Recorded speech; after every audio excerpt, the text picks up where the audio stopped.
जोशीमठ में जमीन धंसने के कारण जिन भवनों में दरार आई है, उन्हें ध्वस्त करने का काम आज आखिरकार शुरू हो गया। सबसे पहले मलारी इन होटल और ऊपर से गिराने का काम शुरू किया गया। माउंट व्यू होटल भी है। इसके लिए भारी मशीनरी जैसे बुलडोजर या फिर धमाकों का इस्तेमाल नहीं किया जा रहा है, क्योंकि आसपास कई रिहायशी मकान हैं और उनको देखते हुए यह असुरक्षित होगा। इसलिए सेंट्रल बिल्डिंग रिसर्च इंस्टीट्यूट के विशेषज्ञों की देखरेख में ऊपर की मंजिल से हाथ से निर्माण को गिराने की शुरुआत हुई। लेकिन इस होटल को पूरी तरीके से गिराने में करीब 1 हफ्ते का वक्त लगेगा। आज ये काम शुरू ही हुआ था कि कुछ देर में बारिश की वजह से रोकना पड़ा। बारिश होने से प्रशासन और स्थानीय लोगों की चिंता और बढ़ गई है, क्योंकि बारिश के कारण जमीन कई और जगह पर धंस सकती है और पहले से धंसी जमीन और ज्यादा धंस सकती है।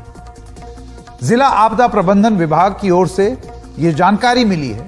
उसके मुताबिक जोशीमठ नगर में 9 वार्ड्स में 760 प्रभावित भवन, या आप ये सोचिए जो 726 था 731 हुआ, अब 760 प्रभावित भवन उनकी पहचान हुई है, उन पर एक्स मार्क लग गया है।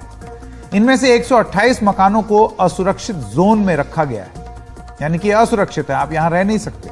करीब 170 परिवार, जिसमें लगभग 590 लोग रहते हैं, उनको अलग अलग जगहों पर अस्थायी तौर पर ठहराया गया। प्रशासन ने अस्थायी राहत शिविरों के रूप में 51 मकानों में 344 कमरों की पहचान की है, जिनमें 1425 लोगों को ठहराया जा रहा है। इसके अलावा जोशीमठ नगर पालिका के बाहर पीपल कोटी में अस्थायी राहत शिविरों के तौर पर 20 मकानों में 490 कमरों की पहचान की गई है, जहां 2200 लोगों को ठहराया जा सकता है। आगे की प्लानिंग पूरी तरह से जर्जर हो चुके 10 मकानों के मालिकों को 1,30,000 रुपए की दर से 13 लाख रुपए की राशि दी जा चुकी है। मकान के किराए, विशेष पुनर्वास पैकेज और सामान ढुलाई के लिए करीब 90 लोगों को अलग आर्थिक सहायता दी गई। डिस्ट्रिक्ट मैजिस्ट्रेट हिमांशु खुराना ने कहा है कि आपदा प्रबंधन अधिनियम के तहत और उनकी धाराओं के तहत वार्ड नंबर 1, 4, 5, 7 इन सब में आने वाले अधिकतर इलाकों को असुरक्षित घोषित करते हुए इन वार्डों को खाली करवाया जाएगा। अब आपको दिखाते हैं कि आज जोशीमठ में क्या हुआ।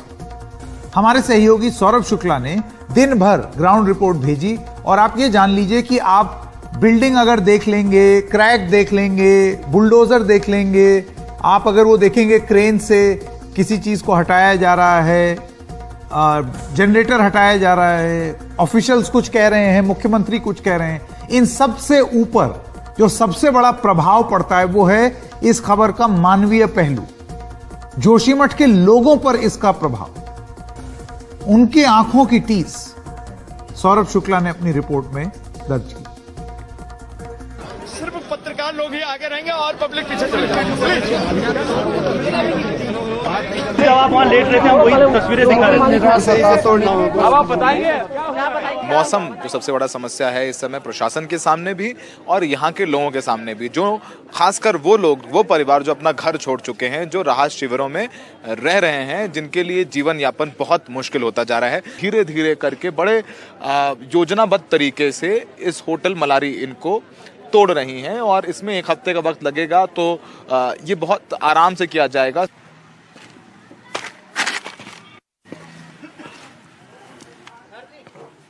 हम इस वक्त जोशीमठ के सिंघधार में हैं।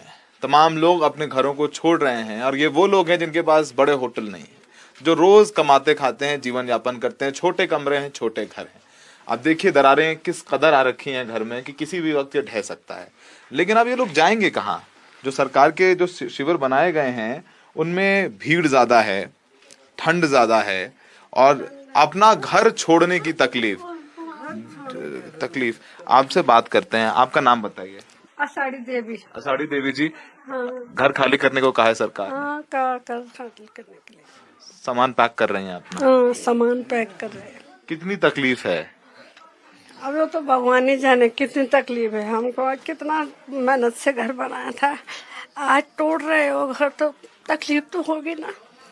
ना क्या करें, बच्चे घर से बेघर हो गए, बेरोजगार है बच्चे ना, तो करे क्या। कर्जा निकाला, घर बनाया, ये किया वो किया। आदमी था जिस समय उस समय बन गया। पहले ये तो बुजुर्ग का घर है ना, पर उधर भी था तो आदमी ने कर्जा निकाला, ये किया वो किया, घर बनाया। आज बच्चे घर से बेघर होने लगे। बच्चे के पास रोजगार भी अच्छा नहीं है, खाली 10-15 हजार में काम करते, उसमें बच्चे पालते, घर बनाते, क्या करते ना। बहुत मुश्किल वाला काम हो रखा है, बहुत मुश्किल। अभी ठंड में होटल में भी जाएंगे तो ठंड से मेरी तो तबीयत भी वैसे खराब है ना। और अपने घर में जो भी है ओढ़ने बिछाने को है क्या, अब क्या कर, कहाँ ले जाना इतना सामान ना। और यादों को भी छोड़ना एक बहुत तकलीफ। यादों को भी छोड़ना, अपना घर से क्या नहीं होता, क्या करें, कहाँ जाएंगे हम, क्या तकलीफ है आपको? ये लड़की है ना, ये विकलांग लड़की है, थोड़ा बोल नहीं पाती हैं आप। तो हम शटर दान बनाते, तो यहाँ तो अब सब टूट गया, तो कहाँ, अब कहीं हो जाएंगे तो तब बनाएंगे। कितनी तकलीफ है आपको? बहुत तकलीफ है, बच्चे पढ़ने वाले हैं, बाहर रहते हैं, और मकान तो पूरा क्षतिग्रस्त हो गए। अब क्या खाएंगे पिएंगे अब कहाँ से, अब देखो क्या होता, भगवान की इच्छा जैसा होगा आगे देखे जाएंगे। अच्छा,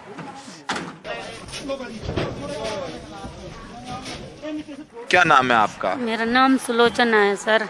सुलोचना जी, आप यहीं रहती हैं? हाँ, यहीं रहती हूँ। आप भावुक हो रही हैं। हाँ, क्या नहीं हूँ भैया, हमारा तो ना इधर है ना उधर है, एक ही तो घर है मेरे पास, क्या करूँ मैं तो। कुछ सरकार बोल रही, बोल तुम विस्थापित बनो, कहाँ बने हम विस्थापित, हमारे पास तो कहीं रहने खाने की जगह तक सामान नहीं है, विस्थापित कहाँ हो जाएंगे हम, इतने हम विस्थापित होंगे, हमारी गाय बच्ची कहाँ जाएगी।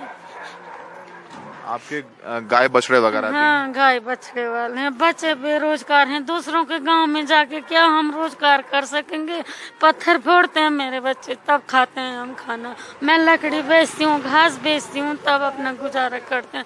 अपने गांव में तो चल जाता है गुजारा, दूसरों के गांव में चले जाएगा गुजारा, नहीं चलेगा भैया। हमारे तो कोई समझ में नहीं आ रही, हम क्या करें, कहाँ जाएं। अब ये लोग तो फटाफट उठ के जा रहे हैं, मेरे तो ऐसे ही दम निकलते जा रहा है। मैं जाऊं तो जाऊं कहाँ, लड़की के रिश्तेदारी में, बेचारी भी गरीब है, वो भी कैसे रखेगी मुझे। ये तस्वीरें हैं, सुलोचना जी हैं, बेहद गरीब हैं और यहाँ इनके बच्चे पत्थर तोड़ते हैं, ये खुद लकड़ी काट के अपना जीवन यापन करती हैं। जोशीमठ में सिर्फ होटल से आगे भी वो लोग हैं जो गरीब हैं। आप इनके आंसू देखिए, इनको नहीं पता कि ये कहाँ जाएंगे, इनको अपना घर खाली करना है, एक दिन बाद आदेश आ जाएगा घर खाली करना है, इनको नहीं पता ये जाएंगे कहाँ। सरकार ने भी राहत कैंप बनाए हैं, वहाँ जा सकते हैं आप लोग। होटल में गुजारे भैया, 12-12, 13-13 आदमी एक ही होटल में, किसी की बहू होगी, किसी की बेटियां होगी, कोई सास ससुर बहू होंगे, कैसे रह पाएंगे एक होटल में, आप ही बताओ। अब भेड़ बकरियों की तरह घुसा दे रहे अंदर। मेरी तो एक बूढ़ी माँ भी है साथ में, उसको तो 24 घंटा आग चाहिए, मैं उसको होटल में आग कहाँ से लाऊं। कुछ लफ्ज़ नहीं है, ऐसे सामान लेकर के अपने घर छोड़ के जाते हुए लोग। मेरे पास तो गाड़ियों का पैसे का सामान होगा, मेरे पास तो उतना भी नहीं है, मैं क्या करूं। गाड़ी पे रखने का तक सामान के पैसे नहीं है मेरे पास। अब देखिए यहाँ पर कुछ बचा नहीं है। हमारे साथ में एक महिला जिनका अपना घर है, आंखों में आंसू भी आ जाते हैं, फिर समझाते भी हैं, संभालते भी हैं अपने आप। यहाँ पर आपका नाम बताइए। मेरा नाम देवेश्वरी है। हमारा घर टूट गए, पूरा टूट गए, कमरा चमोली ले जा रहे, सामान, कुछ सामान परसों ले गए, बच्चे आधे बच्चे चले गए, लड़के लोग भी चले गए, हम 2 बुढ़े बुढ़ी रह रखे यहाँ पर सामान क्लोज करने के लिए, और भी बच रखा सामान, कहाँ जाए कोई समझ में नहीं आ रहा बात। कंपनी वालों ने हमारी बुरा दशा कर दिया, रात को ब्लास्ट हो रही, रात को डर लग रही, गंगा की आवाज भी आ रही यहाँ। सरकार 1.5 लाख रुपए राहत देने की बात कर रही है, वो उसकी जब देगी तब देगी सरकार। पहले तो सामान क्लोज करने, इंसान बचाने के लिए कमरा, जो मकान मालिक है उनको तो 5-5, 10-10 हजार रुपया एडवांस दो कह रहे मकान मालिक, जहाँ कमरा ले जा रहे, 8,000 9,000 4,000 में क्या होगा?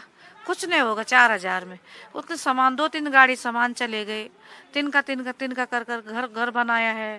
घर पूरे जीवन भर के मेहनत तो घर में लगाया, अब कहाँ जाना? पागल हो रखे, कोई समझ में नहीं आ रही बात। 2-3 दिन से खाना पीना भी नहीं खा रहा, खाना गले में नहीं जा रहा। कहाँ जाए इंसान, कहाँ जाए? कंपनी वालों ने ऐसा सत्यानाश कर दिया पूरी जोशीमठ का।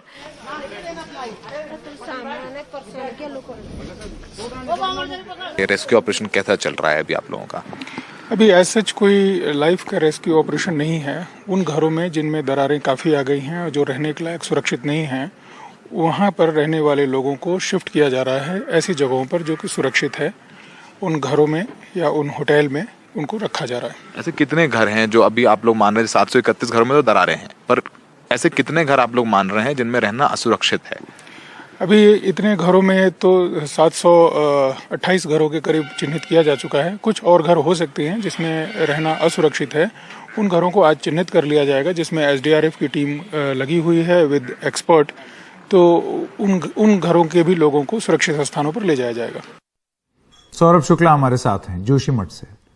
सौरभ, देखिए, पुलिस वाले कुछ कहेंगे, मुख्यमंत्री से भी आपने बात की, लेकिन फिर आपने लोगों से भी बात की। आप अपने दिन भर का अगर अनुभव हमको बताना चाहें, कितनी मजबूरी से कोई एक ट्रक में अपना सामान, सोफा, अलमारी रख करके कहीं जा रहा है, बस नहीं मालूम कब तक लौटेगा, बस जा रहा है।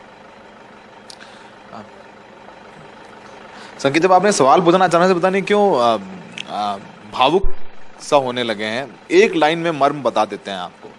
यहाँ हर साल लोग ये प्रार्थना करते हैं इस वक्त कि बारिश हो, बर्फबारी हो, ताकि सैलानी आए, टूरिस्ट आए, जिससे इनको रोजगार मिले, औली जाए विंटर स्पोर्ट्स के लिए, इनकी गाड़ियां लगें, पूजा पाठ करने वाले तो पुजारियों को जो है दक्षिणा मिले। इस तरीके से इनका रोजगार ऐसे चलता है। लेकिन आज की रात सब ये प्रार्थना कर रहे हैं कि बारिश ना हो, बर्फबारी ना हो, क्योंकि बारिश हुई, बर्फबारी हुई तो जो दरारें हैं उनमें पानी भरेगा, और जो अब तक नहीं हुआ वो हो सकता है, इमारतें ढह सकती हैं। तो ये मर्म है यहाँ के लोगों का एक लाइन में। सोचिए कि आप घर बना लेंगे, आप चलिए 1.5 लाख रुपए भी फौरी राशि आपने दे दी, आप 10 लाख और दे देंगे, आप कहाँ जाएंगे, कहाँ घर बना लें जा करके? यहाँ से पुश्तों से जुड़े हुए लोग हैं, पुश्तों से बना हुआ घर है, और जो पुश्तैनी घर होता है, आप घर तो कहीं बना लेंगे, लेकिन जो यादें हैं, अब जैसे जिनकी हम दिखा रहे थे, जिनकी बेटी विकलांग है, उनके पति नहीं, उन्होंने वो घर बनाया, तो उनकी पति की आखिरी निशानी है, वो छोड़ के जा रही है। एक महिला ही कह रही है ज्योतिर्मठ है, यहाँ 6 महीने बद्री विशाल विराजमान रहते हैं, जब भी विराजमान है, अब उनको आखिरी बार देख लेती हूँ, ज्योतिर्मठ रहे ना रहे। तो ये सब भावनाएं हैं। आपको हर एक मोड़ पर एक सुलोचना मिल जाएगी, हर एक मोड़ पर एक ऐसी महिला, ऐसा पुरुष मिल जाएगी जिनको पता ही नहीं अब जीवन में होगा क्या। आप राहत कैंप में रह लीजिए 1 हफ्ते, 10 दिन रह लीजिए, 15 दिन रह लीजिए, उसके बाद क्या? फिर रोटी कहाँ से आएगी? 1.5 लाख तो खत्म हो जाएंगे, 5 लाख और मिले वो खत्म हो जाएंगे। लेकिन जो एक साइकिल होती है वो डिस्टर्ब हो गई। अब इसका जिम्मेदार कौन है? अभी तक पता नहीं कि दरार क्यों आ रही है। मुख्यमंत्री कह रहे हैं अभी हम लोग एक्सपर्ट्स की जांच कर रहे हैं। कोई कह रहा है अंदर पानी बह गया, ग्लेशियर था, इस वजह से वो नीचे चला गया, वैक्यूम आ रहा। तो कोई कह रहा है कि NTPC में ब्लास्ट होता है, सुरंग बन गई, उस वजह से हो रहा है। तमाम वर्जन्स हैं, पर किसी को नहीं पता। जोशीमठ में आज की रात इतनी भारी है कि अभी समय हम और आप बात करें, तापमान बहुत नीचे आ गया है। बारिश हुई है तो जो 2 होटल तोड़े जा रहे हैं उनको भी रोक दिया गया है। कल सुबह से फिर काम होगा, और हर एक मिनट जोशीमठ के लिए मुश्किल है, और पता नहीं कब क्या हो जाए। लेकिन फिलहाल अंत में यही बात है कि वो ईश्वर पे बहुत यकीन है यहाँ के लोगों को, और हमें भी ईश्वर पर बहुत यकीन है, और उम्मीद है कि जो लोग बर्फ और बारिश का इंतजार हर साल करते हैं, इस बार उनको वो प्राकृतिक आपदा, दैवीय आपदा का सामना ना करना पड़े। तो फिलहाल सैकड़ों लोग राहत शिविरों में हैं, सरकार कोशिश कर रही है, और भगवान से प्रार्थना भी चल रही है कि ऐसा कुछ ना हो जाए जोशीमठ में जो बहुत दुखद हो। बिल्कुल सौरभ, मानवीय पहलू इस खबर का कभी नहीं भूलना चाहिए, क्योंकि ये जमीन दरक रही है, खिसक रही है, लेकिन बहुत सारे लोगों की रातों की नींद भी चली गई, सब कुछ छिन गया है उनसे। तो जा रहे हैं ट्रक में बैठ करके, पता नहीं कहां, और ये भी नहीं मालूम कब लौटेंगे।